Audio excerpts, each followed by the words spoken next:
यार, मेरा नाम है फार्मासिस्ट अभिषेक चक्रवर्ती और बहुत बहुत स्वागत करता हूँ आपका फिर से एक नए वीडियो के ऊपर। तो दोस्तों, मेरे आज एक सब्सक्राइबर ने पूछा था कि मेडिकल स्टोर खोलने के लिए कितने बजट की ज़रूरत होती है। तो देखो, मेडिकल स्टोर खोलने के लिए आप मिनिमम से मिनिमम भी पैसे अरेंज कर सकते हो और मैक्सिमम से मैक्सिमम भी कर सकते हो। मिनिमम और मैक्सिमम के बीच की रेंज जो है वो आपके बजट के ऊपर, यानी कि जो आपके पास पैसा है, आप कितना पैसा लगा सकते हो उसके ऊपर डिपेंड कर सकता है। ठीक है, कैसे लगाओगे? 50,000 रुपये से भी स्टार्ट करो, 10,000 रुपये से भी स्टार्ट कर सकते हो। तुम नॉर्मल एक छोटी सी चीज़ जैसे झंडू बाम लेके भी अपनी दुकान के अंदर बैठोगे तो कोई दिक्कत नहीं है। मेडिकल स्टोर ओपन करने के लिए तुम्हें स्टॉक दिखाने की ज़रूरत नहीं है कि तुम्हारी दुकान में दवा भरी हुई है तो तुम मेडिकल स्टोर का लाइसेंस ले पाओगे, ऐसा नहीं है। आप खाली दुकान, रैक्स आपके अगर दुकान में खाली लगी हुई हैं तब भी आपको मेडिकल स्टोर का लाइसेंस मिल जाएगा। अगर आप फार्मासिस्ट हैं तो सबसे बढ़िया बात है, आपके नाम पे आप डीआई मैम से सीधे जाके मिलिए, वहाँ फॉर्म भरिए। तो और फॉर्म भरने के बाद में आपका कुछ ही दिनों में जो उनका एक इंस्पेक्शन की टीम आती है, तो वो इंस्पेक्शन करने के बाद में आपका ड्रग लाइसेंस जो है वो इशू हो जाता है। आप फार्मासिस्ट नहीं हैं और आपके पास में दुकान भी नहीं है और आप चाहते हैं कि आपका मेडिकल स्टोर ओपन हो और आप एक मेडिकल स्टोर का काम करना चाहते हैं, तो इसके लिए सबसे पहले तो आप एक दुकान का अरेंजमेंट कीजिए। आपको एक 120 स्क्वायर फीट की एक दुकान की ज़रूरत होगी। 120 स्क्वायर फीट की दुकान जब मिल जाए तो उसका या तो आपकी वो खुद की होनी चाहिए या रेंटेड होनी चाहिए। रेंटेड होगी तो किरायानामा उसका बनवाइए, किरायानामा वकील बना के दे देंगे। किरायानामा बनवाने के बाद में फार्मासिस्ट को आप हायर करिए। फार्मासिस्ट कैसे हायर करेंगे?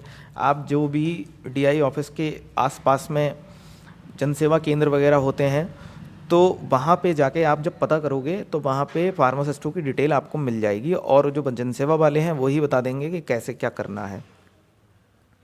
अब देखो, इंटरनल बात तो ये है कि जितनी फ़ीस आपकी जाती है इसमें, क्योंकि धांधली भी बहुत होती है, मैं तो खुले शब्दों में बोल रहा हूँ, फार्मेसी काउंसिल में भी अगर ये पता चल जाए तो कोई दिक्कत वाली बात नहीं है। क्योंकि जो भी फ़ीस अगर मान लो 2200 रुपये की है, 2300 रुपये की है, तो वहाँ पे जाते हैं 30-40 हज़ार रुपये ड्रग लाइसेंस बनवाने के। तो ये सारी चीज़ें तो देखो होती रहती हैं, लेकिन अगर आपको काम करना है तो आप मिनिमम बजट, अगर आपके पास में दुकान भी नहीं है, दवाइयाँ को भी आपको रखना है, तो कम से कम कुछ नहीं तो भाई 1.5 से 2 लाख रुपए आप मान के चलो कि आपके पास में होने चाहिए, जिसमें आपका एक लाइसेंस भी बनेगा। लाइसेंस के साथ में दुकान आपको रेंट पे लेना पड़ेगी। रेंट पे लेने के लिए आपको कुछ नहीं तो 20-25 हज़ार रुपये तो रेंट आपको पहले ही देना पड़ जाएगा, उसको एडवांस के रूप में। फिर उसके बाद में आपको फार्मासिस्ट जो होता है, फार्मासिस्ट को हायर करना पड़ेगा। अगर आप फार्मासिस्ट नहीं है तो फार्मासिस्ट का रेट देखो वो अलग अलग एरिया के हिसाब से अलग अलग होता है। कोई कोई फार्मासिस्ट जो है वो ईयरली भी ले लेते हैं, कुछ मंथली वाइज भी लेते हैं। लेकिन अगर मंथली वाइज जो ले रहे हैं वो ज़्यादा अच्छा है, क्योंकि फार्मासिस्ट की रिक्वायरमेंट हमेशा दुकान में रहेगी। जब भी इंस्पेक्शन होगा तो फार्मासिस्ट का होना बहुत ज़रूरी है।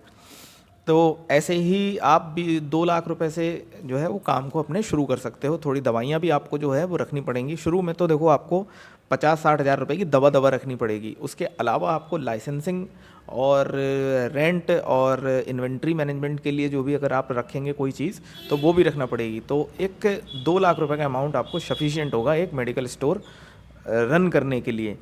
तो अब जब आप 2 लाख रुपए का इन्वेस्टमेंट कर दोगे, लगा दोगे, तो एकदम से आपको कमाई भी नहीं होने लगेगी। वो धीरे धीरे स्टार्ट होती है। कोई भी मेडिकल स्टोर ओपन होता है तो वो एकदम से ही पॉपुलर नहीं हो जाता है। धीरे धीरे जब लोग उसको नोटिस करते हैं मेडिकल स्टोर को, तो वो आपसे कांटेक्ट करते हैं आके, और आप उनके अकॉर्डिंग, उनके प्रेफरेंस के अकॉर्डिंग जो है वो अपने गुड्स को मेंटेन करते हो कि उन्हें क्या क्या रिक्वायरमेंट है।